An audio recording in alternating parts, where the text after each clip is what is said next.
Hello everyone. आज इस lecture में हम पढ़ेंगे इंडस्ट्रियल सोसाइटी के बारे में, औद्योगिक समाज के बारे में। औद्योगिक समाज का क्या अर्थ है, इसकी विशेषताएं क्या है और इसके सामाजिक आर्थिक प्रभाव क्या हुए।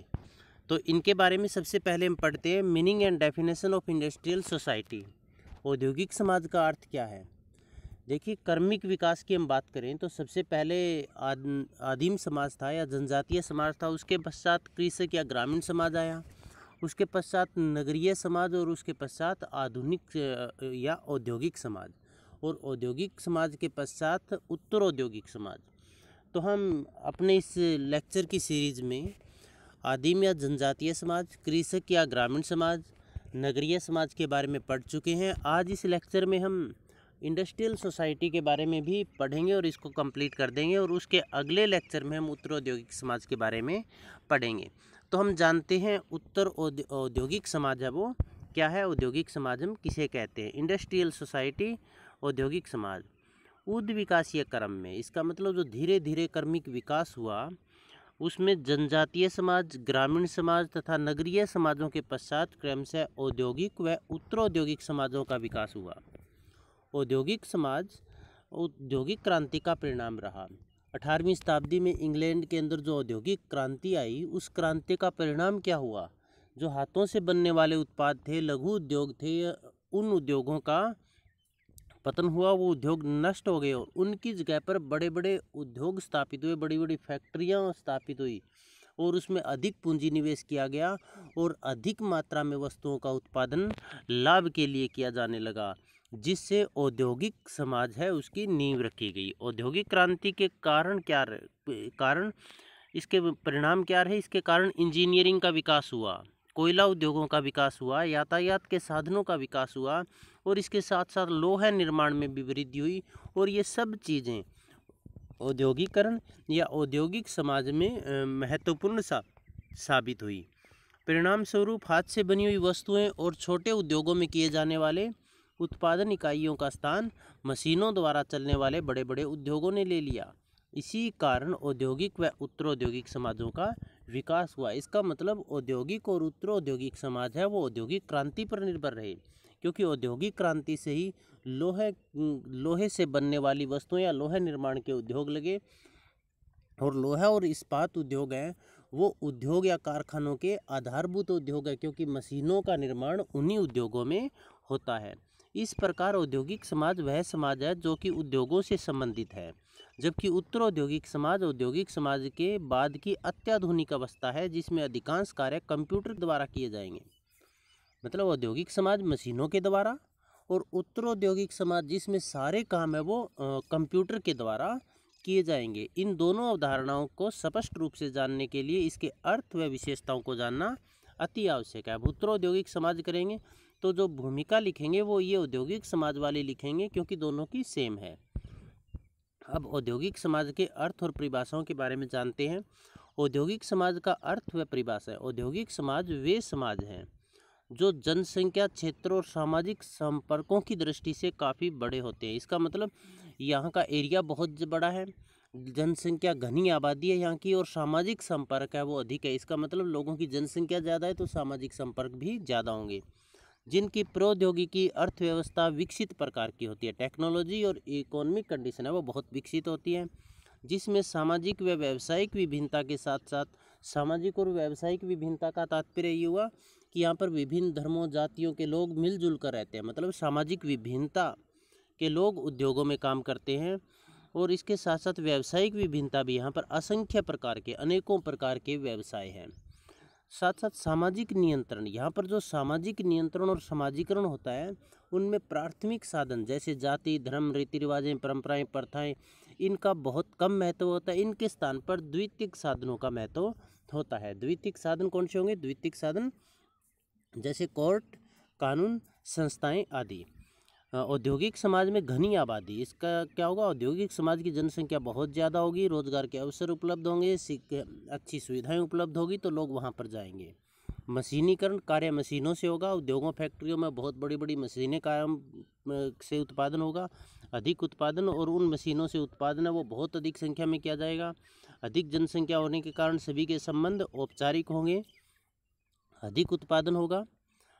शिक्षा का प्रचार प्रसार, यहाँ के शिक्षा का प्रचार प्रसार अधिक होगा, मतलब शिक्षित लोग होंगे, इसके कारण यहाँ पर धर्म और अंधविश्वास का महत्व कम होगा। विज्ञान का प्रचार होगा। श्रम विभाजन, प्रत्येक कार्य में श्रम विभाजन है और कार्य विशेषीकरण आदि की प्रधानता होती है। ऐसा समाज औद्योगिक समाज कहलाता है। मतलब इसकी विशेषताएं हैं जो मिलती जुलती है नगरीय समाज के अंदर। औद्योगिक समाज की परिभाषाएं प्रोफेसर विल्कोक्स क्या कहते हैं? विल्कोक्स के अनुसार औद्योगिक समाज सामाजिक, आर्थिक और राजनीतिक विभिन्नताओं से युक्त है। इसका मतलब औद्योगिक समाज में अलग अलग धर्मों, जातियों के लोग रहते हैं, अलग अलग संस्कृति के लोग रहते हैं, तो वो सामाजिक विभिन्नता हो गई। आर्थिक का मतलब क्या है कि यहाँ पर श्रमिक भी है, यहाँ पर पूंजीपति भी है, उच्च वर्ग भी है, मध्यम वर्ग भी है, निम्न वर्ग भी है। एक तरफ तो बहुत ज़्यादा गरीब लोग हैं और एक तरफ बहुत ज़्यादा अमीर लोग हैं और एक तरफ उनके मध्यम क्रम है। तो इसका मतलब आर्थिक विभिन्नता भी यहाँ पर बहुत ज़्यादा है। राजनीतिक विभिन्नताएं, अलग अलग पार्टियों के लोग यहाँ पर रहते हैं, अलग अलग पार्टियों के ऑफिस, कार्यालय यहाँ पर है। संयुक्त वह समाज है जहाँ बड़े पैमाने में आर्थिक उत्पादन का कार्य आधुनिक मशीनों या आधुनिक औद्योगिक इकाइयों से होता है। इसका मतलब उत्पादन लार्ज स्केल पर होगा, बड़ी बड़ी मशीनों के द्वारा होगा, उद्योगों में होगा। और यहाँ पर कृत्रिमता मतलब प्रकृति से दूर, बनावटीपन, व्यक्तिवादिता, व्यक्तिगत गुणों का महत्व, स्वार्थ की भावना, आपस में प्रतियोगिता, घनी जनसंख्या के कारण नियंत्रण के औपचारिक साधनों के द्वारा सामाजिक संगठन व विघटन के बीच एक काम चलाऊ संतुलन बनाए रखा जाता है। इसका मतलब हुआ भी जो नियंत्रण है, जनसंख्या के ऊपर नियंत्रण या सामाजिक नियंत्रण का कार्य है, वो उसमें द्वितीयक साधनों का महत्वपूर्ण रोल है। उपरोक्त परिभाषा से स्पष्ट है कि औद्योगिक समाज विभिन्नताओं से संपन्न है। इसका मतलब यहाँ पर राजनीतिक, आर्थिक, सामाजिक अनेकों तरह की विभिन्नताएं हैं, जिसमें उद्योगों और मशीनों का अत्यधिक महत्व होता है। परिणाम स्वरूप घनी आबादी व औपचारिक संबंधों से युक्त एक जटिल समाज बनता है, जिसे हम औद्योगिक समाज कहते हैं। कैरेक्टरिस्टिक्स ऑफ इंडस्ट्रियल सोसाइटी, औद्योगिक समाज की विशेषताएं करते हैं। अब देखिएगा इसकी जो विशेषताएं हैं वो नगरीय समाज की विशेषताओं में मिलती जुलती है, वही आप यहाँ पर भी इंसर्ट कर सकते हैं। अब पहला देखेंगे हम, बड़ी औद्योगिक इकाइयों में आर्थिक उत्पादन। औद्योगिक समाज की एक महत्वपूर्ण विशेषता ये है कि यहाँ पर जो आर्थिक उत्पादन किया जाता है, वस्तुओं का उत्पादन किया जाता है, वो बड़ी बड़ी औद्योगिक इकाइयों में किया जाता है, जो कि पहले लघु या कुटीर उद्योगों में या हाथों से काम किया जाता था, वो बहुत बड़ी बड़ी मशीनों के द्वारा उत्पादन किया जाता है। दूसरा, लार्ज स्केल प्रोडक्शन, बड़े पैमाने पर उत्पादन। अब बड़ी बड़ी औद्योगिक इकाइयाँ हैं, तो उन बड़ी औद्योगिक इकाइयों में जो उत्पादन किया जाएगा वो थोड़ा उत्पादन थोड़ी किया जाएगा, अधिक पूंजी निवेश किया जाएगा और अधिक पूंजी निवेश के कारण जो उत्पादन है वो बहुत अधिक मात्रा में किया जाएगा। तो औद्योगिक समाज की दूसरी महत्वपूर्ण विशेषता है कि यहाँ पर जो उत्पादन किया जाता है वो उत्पादन अधिक मात्रा में किया जाता है। अधिक पूंजी निवेश, औद्योगिक समाज में जो मशीनीकरण है, इसमें बहुत बड़ी बड़ी उद्योग और फैक्ट्रियाँ लगानी पड़ती है, और बहुत उद्योग और फैक्ट्रियाँ लगाएंगे तो वहाँ पर जो पैसे लगेंगे वो कम थोड़ी लगेंगे, वहाँ पर अधिक पूंजी निवेश, मतलब अधिक संख्या में उत्पादन करने के लिए अधिक पूंजी निवेश करना पड़ता है। यहाँ पर लाखों से काम नहीं चलता, करोड़ों रुपए लगाने पड़ते हैं। तभी कहा भी गया है कि औद्योगिक इकाइयों में करोड़ों की पूंजी हवा में तैरती है। इसका तात्पर्य क्या हुआ भी, अधिक औद्योगिक इकाइयाँ, बड़ी बड़ी औद्योगिक इकाइयाँ लगाएंगे और बड़े पैमाने पर उत्पादन करेंगे तो अधिक पूंजी निवेश की आवश्यकता पड़ेगी, क्योंकि एक तो श्रमिकों को अधिक पूंजी देनी, अधिक मशीनों पर अधिक खर्च करना, कच्चे माल के प्रबंध करने में अधिक खर्च करना, और उसके पश्चात जो वस्तुओं का उत्पादन हुआ है उस वस्तुओं के उत्पादन को बेचने के लिए यातायात और संचार के साधनों का एक जाल सा बिछाना पड़ता है, जिसमें भी बहुत ज़्यादा पूंजी निवेश करना पड़ता है। इसका मतलब इसमें पूंजी निवेश है वो बहुत अधिक किया जाता है। मुनाफाखोरी, प्रॉफिट मेकिंग टेंडेंसी, जो औद्योगिक समाज है इसमें धन का महत्व होता है। पूंजीवादी समाज है और इसमें जो वस्तु उत्पादन किया जाता है, जो अधिक संख्या में जो उत्पादन किया जाता है, तो उन उत्पादन करने का उद्देश्य लाभ कमाना होता है। तो यहाँ पर जो पूंजीपति है, जो उद्योगपति है, उनकी जो प्रवृत्ति होती है वो अधिक से अधिक पूंजी निवेश करके उनसे अधिक से अधिक लाभ कमाने की होती है।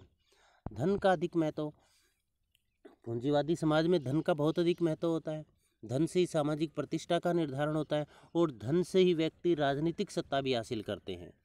तो धन का अधिक महत्व होने के कारण अधिक पूंजी निवेश करके अधिक से अधिक लाभ कमाकर अधिक से अधिक पैसे या धन दौलत कमाने की कोशिश की जाती है। सामाजिक विभिन्नता, सोशल वैराइटीज महत्वपूर्ण विशेषता है, क्योंकि यहाँ पर जो व्यवसाय का निर्धारण है वो जाति के आधार पर नहीं होता है। व्यवसाय में जन्म का महत्व नहीं होता। औद्योगिक समाज में, औद्योगिक समाज में व्यवसाय कुशलता के आधार पर मिलता है, योग्यता के आधार पर मिलता है, व्यक्तिगत गुणों का महत्व होता है। इसीलिए एक उद्योग में काम जन्म या जाति के आधार पर श्रमिक न रखे, उनकी कुशलता या विशेषज्ञता के आधार पर रखे जाते हैं। तो वहाँ पर विभिन्न धर्मों, जातियों, संस्कृति के लोग एक साथ मिलकर कार्य करते हैं, जिनके अलग अलग रीति रिवाज, खान पान, रहन सहन, आचार व्यवहार होते हैं। तो वहाँ पर उनमें सामाजिक विभिन्नता बहुत होती है। व्यावसायिक विभिन्नता, सामाजिक विभिन्नता के साथ साथ औद्योगिक इकाइयों की एक महत्वपूर्ण विशेषता ये भी है कि यहाँ पर वैरायटी ऑफ ऑक्यूपेशंस है। यहाँ पर व्यवसायों की विभिन्नता, असंख्य प्रकार के व्यवसाय है। जैसे ग्रामीण समाज के अंदर कृषि और पशुपालन का ही व्यवसाय था, जबकि यहाँ पर असंख्य प्रकार के व्यवसाय है। जैसे कोई तो फेरी लगाकर सामान बेच रहा है अपना, कोई एक जगह पर परमानेंट स्थान बनाकर सामान बेच रहा है। इंजीनियर, डॉक्टर, प्रोफेसर्स, वकील, न्यायाधीश आदि सभी यहाँ पर मिलेंगे। इसका मतलब क्या हुआ, यहाँ पर असंख्य प्रकार के व्यवसाय होने के कारण व्यवसायिक विभिन्नता है और लोग अपनी योग्यता और कुशलता के आधार पर अलग अलग व्यवसाय करते हैं। श्रम विभाजन व कार्य विशेषीकरण, औद्योगिक इकाइयों में अधिक पूंजी निवेश के कारण इनका उद्देश्य अधिक उत्पादन करके अधिक लाभ कमाना होता है। जब अधिक उत्पादन करने का उद्देश्य हो तो श्रम विभाजन आवश्यक हो जाता है भी। एक व्यक्ति एक विशेष कार्य करेगा और वो कार्य एक विशेषज्ञ ही कर सकता है। इसीलिए औद्योगिक समाज की महत्वपूर्ण विशेषता श्रम विभाजन और कार्य विशेषीकरण है। विशेषज्ञों का होना जरूरी है। व्यक्तिवादिता, चूँकि जो औद्योगिक समाज है इसमें व्यक्तिगत गुणों का महत्व होता है, उसकी योग्यता और कुशलता का महत्व होता है। तो इसलिए जन्म का इसमें महत्व न होने के कारण व्यक्तिवादिता की भावना व्यक्ति के अंदर आ जाती है, स्वार्थ की भावना आ जाती है और वह इतना स्वार्थी हो जाता है कि अपने परिवार के सदस्यों का, यहाँ तक कि अपने माता पिता की परवाह करना भी छोड़ देता है। घनी आबादी, मोर पॉपुलेशन, औद्योगिक समाज है उसकी आबादी बहुत ज़्यादा होती है, घनी आबादी होती है। उसका कारण ये होता है, एक तो औद्योगिक जो समाज है वहाँ पर रोजगार के बहुत ज़्यादा अवसर उपलब्ध होते हैं। दूसरा, वहाँ पर किसी तरह का कोई सामाजिक भेदभाव नहीं होता है। तीसरा, वहाँ पर हर तरह की सुविधाएं उपलब्ध होती है। चौथा, वहाँ पर समाज का, परिवार का इतना ज़्यादा नियंत्रण नहीं होता है। इन सब के कारण, और आय भी यहाँ पर अधिक होती है, मजदूरी भी अधिक होती है। इन सभी आकर्षण के कारण अधिक से अधिक लोग औद्योगिक समाजों की तरफ बढ़ते हैं और वहाँ की जनसंख्या वो बहुत ज़्यादा हो जाती है। धर्म और परिवार का कम महत्व, औद्योगिक समाज में पढ़े लिखे लोग होते हैं, शिक्षा और विज्ञान का प्रचार प्रसार होता है। वहाँ पर जन्म का महत्व न होकर वहाँ पर मेहनत का या कर्म का महत्व होता है।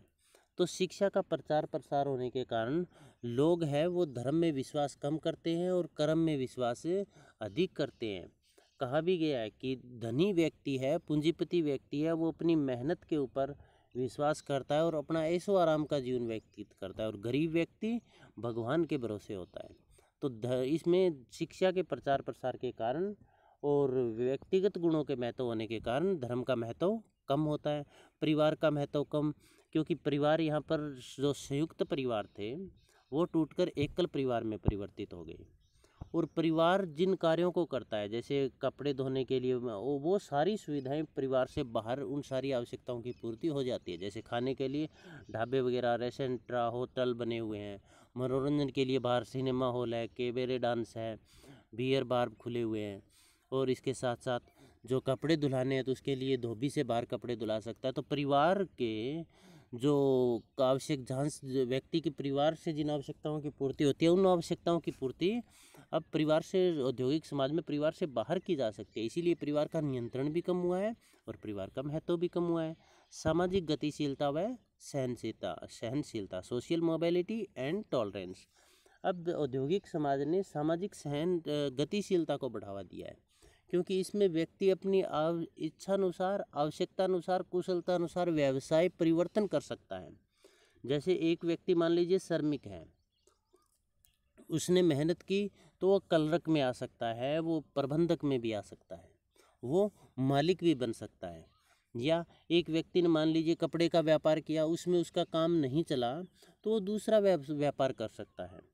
बीमा बैंकिंग के अंदर आ सकता है, किसी भी सेवा के अंदर या कार्य को वो अपना सकता है। तो इसमें सामाजिक गतिशीलता बहुत है। दूसरा, सामाजिक गतिशीलता का तात्पर्य ये होगा कि औद्योगिक समाज के अंदर व्यवसाय के कारण लोगों का आना जाना भी लगा रहता है, लोग आते भी रहते हैं और लोग जाते भी रहते हैं।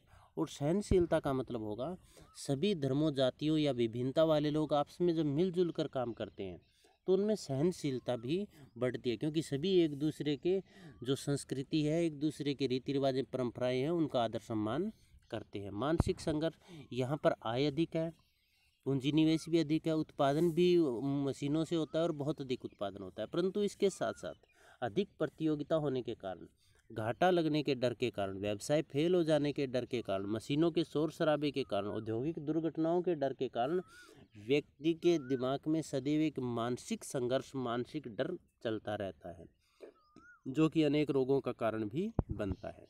फिजूल खर्ची व कृत्रिमता, औद्योगिक समाज की एक महत्वपूर्ण विशेषता कृत्रिमता है, बनावटीपन है, कि यहाँ पर झूठी शान, शौकत, तड़क भड़क आचार व्यवहार, उनके कारण व्यक्ति की सामाजिक प्रतिष्ठा का निर्धारण होता है। तो अपनी प्रतिष्ठा को ऊंचा करने के लिए व्यक्ति अपने फैशन पर, आचार व्यवहार पर, बोलचाल पर, खान पीन पान पर, रहन सहन के ऊपर आवश्यकता से अधिक खर्च करता है, मतलब फिजूल खर्ची करता है। तो औद्योगिक समाज में कृत्रिमता और फिजूल खर्ची की प्रवृत्ति पाई जाती है।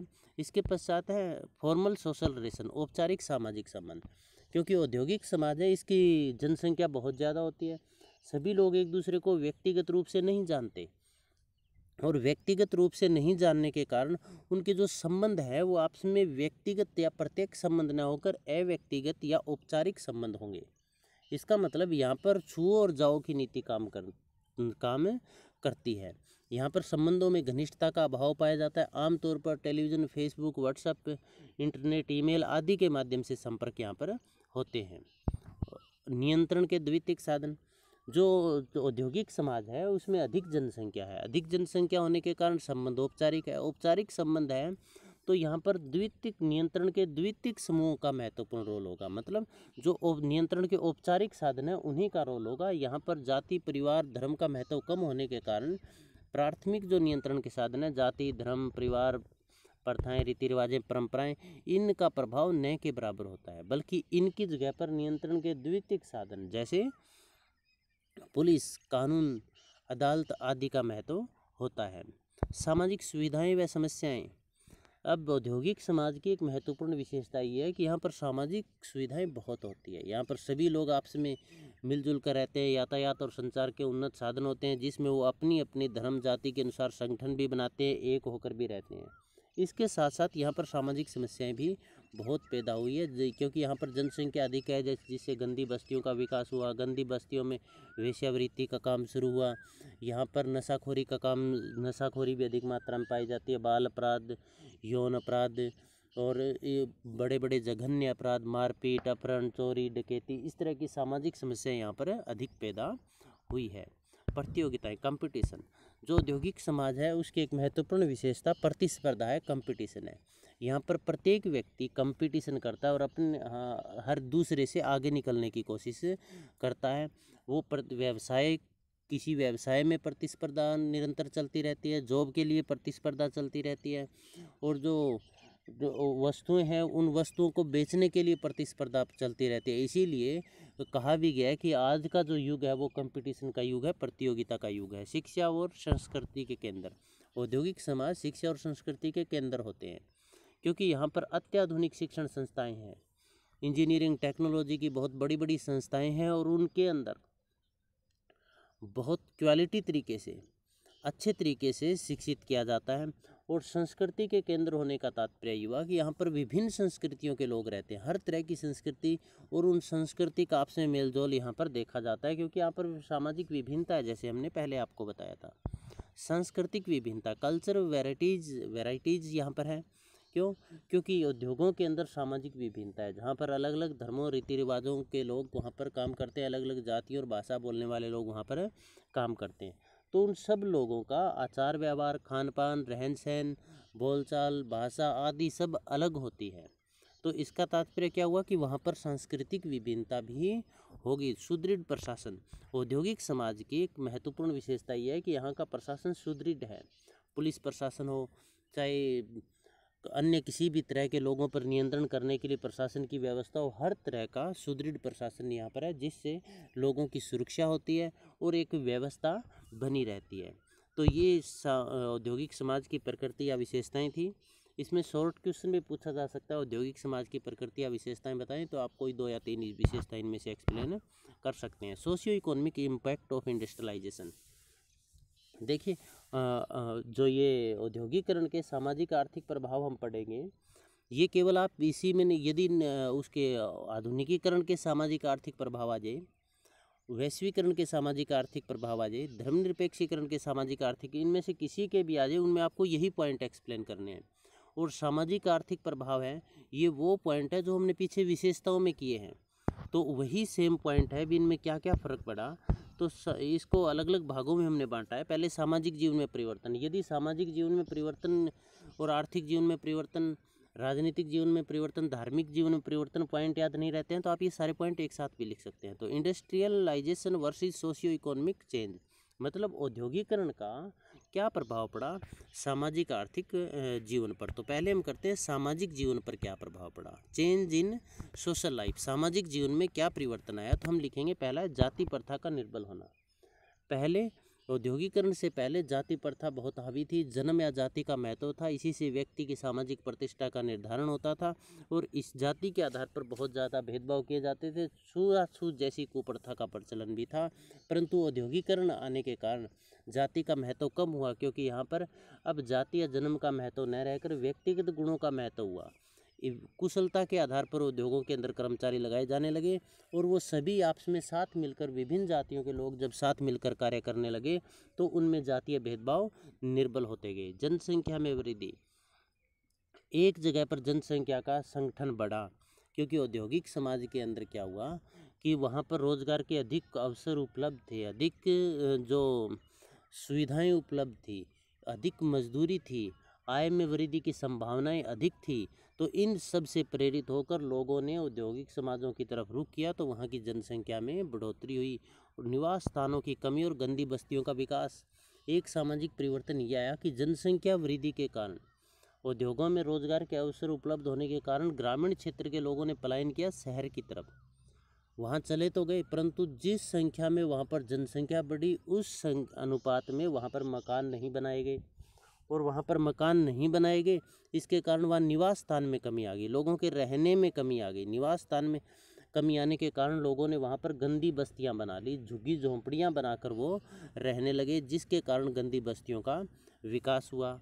अपराध, बाल अपराध और प्रतिस्पर्धा, औद्योगिक समाज में एक परिवर्तन ये आया कि वहाँ पर बाल अपराध बढ़े, क्योंकि गंदी बस्तियों का विकास हुआ, वहाँ पर किसी तरह की सुविधाएं नहीं थी, रहने के वो अनुकूल नहीं थी, इससे वेश्यावृत्ति जैसा जघन्य सामाजिक समस्या पैदा हुई, और उस परिवार जिसमें ये काम चलता है उनके बच्चों के ऊपर इसका, बाल मन के ऊपर इसका विपरीत प्रभाव पड़ा। और परिणाम स्वरूप क्या हुआ, छोटी छोटी उम्र में अपराधी बनने लगे, जिससे बाल अपराध बढ़ा। अपहरण, मारपीट, हत्या, डकैती, चोरी, नशाखोरी, इस तरह के अपराध बढ़े। कंपटीशन बढ़ा, हर क्षेत्र में यहाँ पर कंपटीशन बढ़ा, क्योंकि पहले व्यवसाय है वो पैतृक थे, तो प्रतियोगिता नहीं थी, कंपटीशन नहीं थे। अब व्यवसाय व्यक्तिगत गुणों के आधार पर हो गए, तो यहाँ प्रतियोगिता बढ़ी। व्यक्तिवादिता की भावना, पहले सामुदायिक भावना थी, संयुक्त परिवार थे, लोग मिलजुल कर एक दूसरे के सहयोग से एक समूह के लिए काम करते थे। परंतु औद्योगिक समाज के अंदर क्या हुआ, पारिवारिक का विघटन हुआ। परिवार का विघटन होने के कारण व्यक्तिवादी भावना हुई, क्योंकि अब जाति का महत्व, परिवार का महत्व न रहकर व्यक्तिगत गुणों का महत्व हुआ, जिसमें व्यक्ति में स्वार्थ की भावना आई और इतनी व्यक्तिवादिता की भावना हुई कि कई व्यक्ति तो अपने इतना स्वार्थ में खोए रहते हैं कि अपने माता पिता की तरफ भी ध्यान नहीं देते। मानसिक चिंता व रोग, जो औद्योगिक समाज है उससे मानसिक चिंता बढ़ी, जिसके कारण रोग भी बढ़े, क्योंकि सदैव एक मानसिक संघर्ष चलता रहता है व्यक्ति के दिमाग में, भी कोई दुर्घटना ना हो जाए, कोई हादसा ना हो जाए, मेरा काम न छूट जाए, काम में मैं लोगों से पीछे न छूट जाऊं, तो और प्रकृति से बहुत दूर प्रदूषण के क्षेत्र में वो रहते हैं, शोर शराबे के क्षेत्र में रहते हैं, जिससे एक मानसिक संघर्ष, और मानसिक संघर्ष ने मानसिक चिंता और अनेक तरह के रोगों को जन्म दिया है। प्रकृति से दूर बनावटी जीवन। सामाजिक जीवन में परिवर्तन ये आया कि पहले लोग प्रकृति की गोद में ग्रामीण अंचल में अपना जीवन यापन करते थे, परंतु औद्योगिक समाज के कारण व्यक्ति प्रकृति से दूर चला गया। उसके व्यवहार में बनावटीपन आ गया, उसके खान पान में, रहन सहन में, हर क्षेत्र में बनावटीपन आ गया, और प्रकृति के वो पास पास में नहीं है। तो जो औद्योगिक समाज के लोग हैं उनको रात को तारे दिखाई नहीं देते, क्योंकि आप देखना शहर के अंदर रात्रि में तारे दिखाई नहीं देंगे, क्योंकि बिजली या रोशनी की चकाचौंध होने के कारण। तो एक जो नेचुरल सीन है वो वहाँ पर नज़र नहीं आ पाता। जो खेतों की हरियाली है वो उनसे बहुत दूर है। मनोरंजन का व्यापारीकरण। एक सामाजिक जीवन में ये परिवर्तन आया कि पहले जो मनोरंजन घर के अंदर नाच गाने के, नुक्कड़ नाटकों के या फिर रागनी आदि के माध्यम से होता था, अब मनोरंजन का व्यापारीकरण हुआ। पैसे के लिए लोग अपना तन दिखाकर नाचने लगे। कबेरे नृत्य, डांस बार, बियर बार, इस तरह की जो सिनेमा हॉल, फिल्मों पर करोड़ों रुपए खर्च, जैसे मुंबई महाराष्ट्र के अंदर हम देखते हैं फिल्मों पर करोड़ों रुपए खर्च किए जाते हैं। तो इन सब के कारण क्या हुआ, मनोरंजन है उसका व्यापारीकरण हुआ। पड़ोस के महत्व में कमी। एक इसका महत्वपूर्ण सामाजिक परिवर्तन ये रहा कि पड़ोस का कोई महत्व नहीं रहा, क्योंकि हम देखते हैं शहर जो ग्रामीण जो औद्योगिक समाज है उसमें जब लोग पहली मंजिल दूसरी मंजिल इस तरह से रहते हैं, और यदि ऊपर वाली मंजिल में नाच गाने का प्रोग्राम चल रहा है और नीचे की मंजिल में किसी की डेथ हो रही है, तो वो उस चीज़ों की परवाह नहीं करते। नीचे लाश पड़ी है, ऊपर डांस चल रहा है, तो पड़ोस की कोई परवाह नहीं करते। न ही पड़ोस में किसी तरह के, जैसे गांव के अंदर हम देखते हैं किसी भी चीज़ की आवश्यकता है, हम पड़ोस के ऊपर निर्भर हैं, पड़ोसी हम पर निर्भर है, तो ऐसा वहाँ पर देखने को नहीं मिलता। प्राथमिक नियंत्रण में कमी। प्राथमिक नियंत्रण जैसे परिवार, पड़ोस, रिश्तेदार, नातेदार, इनका महत्व कम होने के कारण इनका नियंत्रण भी कम हुआ है। इनकी जगह पर द्वितीयक समूह है या फिर द्वितीयक नियंत्रण के साधन बड़े हैं। यौन अपराधों में वृद्धि। ग्रामीण अंचल की विशेषता थी, जनजातीय समाज की विशेषता थी, कृषि समाज की विशेषता थी कि यहाँ पर यौन उत्पीड़न नहीं थे, यौन अपराध नहीं होते थे। परंतु औद्योगिक समाज के अंदर जो श्रमिक है वो बहुत दिनों तक दूर काम करने के लिए आते हैं और कई कई दिन तक वहीं पर रहते हैं, तो उनकी जो यौन इच्छा है वो बढ़ जाती है, क्योंकि वो यौन संतुष्टि नहीं कर पाते, और लड़के और लड़कियां साथ साथ में काम करते हैं, तो इससे यौन अपराधों में वृद्धि हुई है। महिलाओं की स्थिति में सुधार हुआ, क्योंकि महिलाएं घर से निकलकर बाहर काम करने लगी, आर्थिक रूप से स्वावलंबी हुई, पर्दा प्रथा लगभग ना के बराबर रही, उनकी जो चार दीवारी की बाउंडेशन थी उसमें खुलापन आया, वो अपना जीवन स्वतंत्रतापूर्वक व्यतीत करने लगी, तो उनकी स्थिति में काफ़ी सुधार हुआ। सामाजिक समस्याओं में वृद्धि। इसके कारण बहुत सारी सामाजिक समस्याएं पैदा हो गई। सामाजिक समस्याएं जैसे नशाखोरी हो गई, जैसे कन्या भ्रूण हत्या हो गई, दहेज प्रथा का विकराल रूप हो गया, वृद्धजनों की समस्या होगी, बुजुर्गों की तरफ कोई ध्यान नहीं दिया जाने लगा, उनको एकदम से नकार दिया गया, महिलाओं का उत्पीड़न बढ़ा। तो इस तरह की बहुत सारी सामाजिक समस्याएं औद्योगिक इकाइयों के कारण पैदा हुई। व्यक्तिगत विघटन। अब इसमें हर व्यक्ति एकांकीपन महसूस करता है, क्योंकि संयुक्त परिवार टूट गए, एकल परिवार में आ गए, व्यक्ति अब अकेला रहने लगा। अकेला रहने के कारण उसमें एकांकीपन इतना हावी हो जाता है कि वो आत्महत्या तक कर लेता है। दूसरा, औद्योगिक इकाइयों में घाटा होने के कारण व्यक्ति सुसाइड कर लेता है। तीसरा, अधिक जघन्य अपराध होने के कारण, उसके हाथों से कोई जाने अनजाने में अपराध होने के कारण भी व्यक्तिगत विघटन हो जाता है, तो इससे व्यक्तिगत विघटन की घटनाएं बढ़ने लगी। पारिवारिक जीवन में क्या परिवर्तन है? Change in family life due to industrialisation. औद्योगिकरण के कारण पारिवारिक विघटन हुआ, संयुक्त परिवार टूटकर एकल परिवार में बन गए, क्योंकि संयुक्त परिवार भारतीय ग्रामीण समाज की मुख्य विशेषता थी, परंतु औद्योगिक समाज के कारण संयुक्त परिवार टूटकर एकल परिवार में परिवर्तित हो गए। परिवार के कार्यों का सीमित होना, क्योंकि संयुक्त परिवार टूटकर एकल परिवार में बदल गए। एकल परिवार में बदलने के कारण क्या हुआ? परिवार के सदस्य कम हो गए।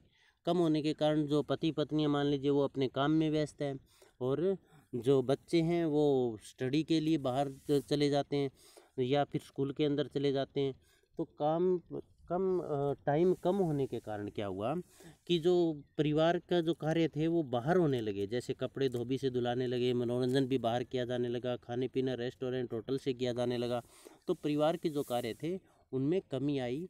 इसके पश्चात है परिवार के नियंत्रण में कमी। परिवार के कार्यों में कमी आने के कारण अब व्यक्ति परिवार के ऊपर निर्भर नहीं रहा। जो आवश्यकताएं थी उन आवश्यकताओं की पूर्ति वो परिवार से बाहर करने लगा, जैसे हमने पहले भी बताया था, अभी भी आपको बताया था। और दूसरा, एक संयुक्त परिवार टूटकर एकल परिवार में हो गए, तो व्यक्ति के ऊपर नियंत्रण कम हुआ। परिवार का महत्व कम होने के कारण नियंत्रण भी कम हुआ, परिवार का महत्व कम हुआ। क्यों कम हुआ? क्योंकि परिवार जिन आवश्यकताओं की पूर्ति करता था, जैसे भोजन की, वस्त्र धोने की, शारीरिक आवश्यकताओं की, मनोरंजन की, वो आवश्यकताएं अब औद्योगिक समाज में व्यक्ति आसानी से बाहर पूरी कर सकता है। महिलाओं का आर्थिक रूप से आत्मनिर्भर होना। औद्योगिक समाज में परिवार के अंदर जो महिलाएं चार दीवारी तक सीमित थी, अब उन्हें रोजगार के अवसर उपलब्ध हुए और प्रत्येक महिला अपनी योग्यता के अनुसार कोई न कोई वहाँ पर कार्य करके, नौकरी करके आर्थिक या पैसे कमा रही है और आर्थिक रूप से स्वावलंबी है, जिसके कारण उन्हें स्वतंत्रता भी मिली है, खुलापन। औद्योगिक समाज के एक महत्वपूर्ण जो परिवर्तन आया वहाँ पर परिवार का खुलापन। जो परिवार में पहले पिता का डर होता था, जो पिता के सामने बात तक नहीं कर पाते थे, अब वहीं पिता के साथ, माता पिता के साथ ताश तक खेलते हैं, मनोरंजन करते हैं, हंसी मजाक करते हैं। और इसके साथ साथ जो लड़के और लड़कियां, उनके आपस में जो व्यवहार है, एक दूसरे के साथ रहना, उनमें खुलापन आया। मतलब कहीं भी आ जा सकते हैं, आपस में बातें करते हैं और एक दूसरे के साथ रहते भी हैं। तो इसका मतलब यहाँ पर बहुत ज़्यादा खुलापन आया। और ये खुलापन के कारण क्या हुआ? वैवाहिक संस्था में बहुत ज़्यादा परिवर्तन आए। लड़का लड़की एक साथ रहकर काम करते हैं, औद्योगिक इकाई में काम करते हैं और साथ साथ जीवन यापन करते हैं। खुलापन है, जिसके कारण प्रेम विवाह, लव मैरिज, कोर्ट मैरिज का प्रचलन बढ़ा।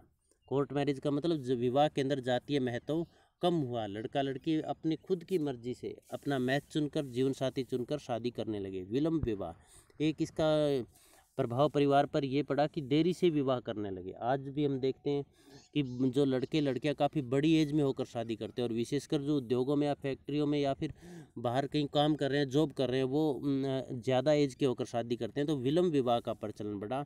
अंतरजातीय विवाह, अपनी जाति से बाहर क्योंकि साथ साथ रहते हैं तो उनके आपस में विचार मिल जाते हैं और वो शादी कर लेते हैं। उस समय जाति नहीं देखी जाती, तो अपनी जाति से बाहर विवाह करने का प्रचलन भी बढ़ा। और इन सब का एक ये भी औद्योगिक समाज का प्रभाव रहा, क्योंकि लड़का और लड़की दोनों स्वतंत्र है, एक दूसरे में कोई किसी के प्रेशर में नहीं आता है। और दूसरा, इनकी शादी में चाहे उन्होंने प्रेम विवाह किया हो, चाहे अंतर्जातीय विवाह किया हो, पेरेंट्स का, रिश्तेदारों का कोई दबाव नहीं रहता। तो इस कारण तलाक की घटनाएं भी बढ़ी है, पारिवारिक विघटन भी हुआ है। आर्थिक जीवन में परिवर्तन आया। Change in social in economic life, पूंजीवाद का विकास, क्योंकि औद्योगिक समाज के अंदर बहुत ज़्यादा पूंजी निवेश करना पड़ता है और उनसे बहुत ज़्यादा लाभ भी होता है। तो इससे पूंजीवाद का विकास हुआ। इससे दो वर्ग बन गए। जो पूंजी लगाता है वो तो पूंजीपति हो गया, और वो निरंतर पूंजीपति बनता गया, उसके अधिक मुनाफा कमा कर वो अधिक अमीर होता गया। और दूसरी तरफ एक श्रमिक था, वो धीरे धीरे और अधिक गरीब होता गया। तो दो वर्ग बन गए, एक पूंजीपति वर्ग और एक श्रमिक वर्ग। एक इसमें बहुत अधिक निवेश किया जाता है, बड़े बड़े उद्योग फैक्ट्रियाँ लगाई जाती है, तो इनसे वस्तुओं का उत्पादन है वो भी लार्ज स्केल पर किया जाने लगा। बहुत अधिक उत्पादन एक साथ किया जाता है। मुनाफाखोरी, आर्थिक जीवन में ये परिवर्तन आया कि प्रत्येक व्यक्ति अपने लाभ के लिए काम करने लगा, मानवता या सामाजिक सेवा के लिए नहीं। क्योंकि जब पूंजीपति अधिक निवेश करता है तो वो अधिक वस्तुओं का उत्पादन करता है, और ये सब काम करने का उद्देश्य उनका अधिक से अधिक लाभ कमाना है। श्रम विभाजन और कार्य विशेषीकरण, आर्थिक जीवन में औद्योगिक समाज में एक और ये परिवर्तन आया कि इससे श्रम विभाजन बढ़ा। क्योंकि अधिक संख्या में उत्पादन करना है तो श्रम विभाजन आवश्यक है, कार्य का बंटवारा आवश्यक है, और वो एक विशेष कार्य एक विशेषज्ञ के द्वारा ही किया जाता है। तो इससे कार्य विशेषीकरण भी बढ़ा। अधिक आय, अधिक रोजगार के अवसर उपलब्ध होने के कारण, पर्याप्त कार्य होने के कारण लोगों की आय में बढ़ोतरी हुई, श्रमिकों की आय में भी बढ़ोतरी हुई और जो पूंजीपति हैं उनकी आय में भी बढ़ोतरी हुई। तो इससे प्रति व्यक्ति आय और राष्ट्रीय आय में बढ़ोतरी हुई। जीवन का ऊंचा स्तर, जब आर्थिक पक्ष व्यक्ति का मजबूत हुआ, आय में वृद्धि हुई, तो वो खान पान में, फैशन में, रहन सहन में उसके सुधार हुआ, जिससे उसका जीवन स्तर है वो सुधरा। एक इसका प्रभाव ये रहा कि यहाँ पर प्रदूषण रहा, ध्वनि प्रदूषण भी और वायु प्रदूषण भी। क्योंकि एक तो साधन बहुत ज़्यादा, व्हीकल बहुत ज़्यादा, यातायात के साधन और संचार के साधन बहुत ज़्यादा, जिसके कारण जाम भी लगे रहते हैं और प्रदूषण भी बहुत ज़्यादा। और एक इसके कारण वायु प्रदूषण का मतलब मशीनों का शोर शराबा हर समय वहाँ पर सुनाई देता रहता है। औद्योगिक झगड़े व दुर्घटनाएं।